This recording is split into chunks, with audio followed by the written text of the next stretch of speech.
Alas 3 ng madaling araw. Kung pamilyar ka sa C3 Road sa Caloocan, alam mong hindi ito ang tamang oras para dumaan doon ng nag-iisa.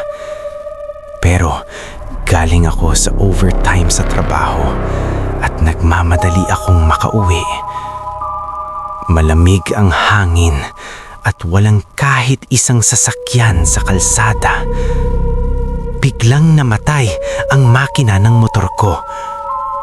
Eksakto sa tapat ng mahaba at napakadilim na pader. Pilit kong sinisipa ang crank pero ayaw umandar. Doon ko napansin ang amoy. Amoy ng pulok na karne na hinaluan ng mabangong bulaklak ng patay. Sa gilid ng pader, may napansin akong anino. Isang matangkad na lalaki na nakatalikod. Nakasuot siya ng lumang itim na jacket.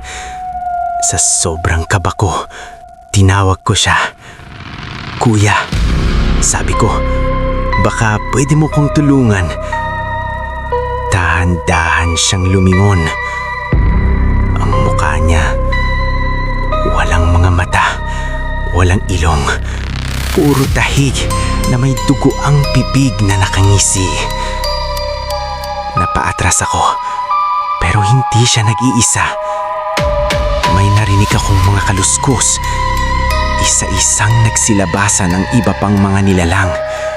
Mga bata na gumagapang parang aso at mga matatanda na baliktad ang mga paa papalapit sa akin. Sa huling pagkakataon, buong lakas kong sinipa ang motor. Himalang umandar ito. Humarurot ako palayo nang hindi lumilingon.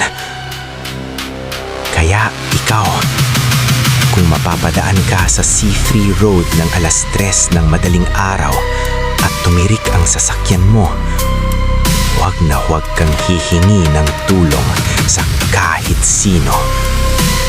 Baka hindi tao ang matawag mo.